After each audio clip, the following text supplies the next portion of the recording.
High Faruk ভাই এদিকে আসেন। ভাই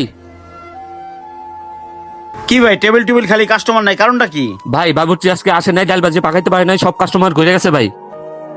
কি কোন আজকে শুক্রবার দিন বেচা কিনা চাপ আছে, হেড বাবুর্চি এখন আসে নাই, একটু পর তো কাস্টমার ভরে যাইবো। আচ্ছা আপনি হোটেলটা সামলান, আমি দেখতেছি।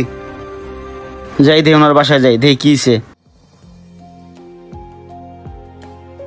আসসালামু আলাইকুম মহাজন। ওয়ালাইকুম সালাম। কি ব্যাপার আমার চাচা, বাজে কত? তুমি হইলে হেড বাবুর্চি, তোমার জন্য সকালবেলা নাস্তা বিক্রি করতে পারি নাই, আর একটু পরে লাঞ্চ টাইম, তুমি না গেলে আমি হোটেলটা চালাই কেমনে? হোটেলে যাও না কেন? মহাজন সাহেব, আমার বউ অসুস্থ, প্রেগনেন্ট, বাচ্চা হবে, এখন মেডিকেলে ভর্তি, অপারেশন করা লাগবে, 1010 টাকা লাগবে। এখন আপনার কাছে তো অ্যাডভান্স বেতন খাইয়ে বয়ে রয়েছে, আবার আপনার কাছে চাই কেমনে কোন? এই টাকা ম্যানেজ করার জন্য ঘুরতেছি। এটা কোনো কথা? তুমি আর একটা ফোন দিয়ে কইবা না আমার কাস্টমারকে সব বই রয়েছে, একটু পরে লাঞ্চ টাইম। এই ধরো এখানে 10,000 আছে, হসপিটালটা তাড়াতাড়ি ম্যানেজ করে হোটেলে আসো। ঠিক আছে মহাজন, আসসালামু আলাইকুম। ওয়ালাইকুম সালাম। এই কাছে তো হাঙ্গা হয়েছি, আর কি করবো।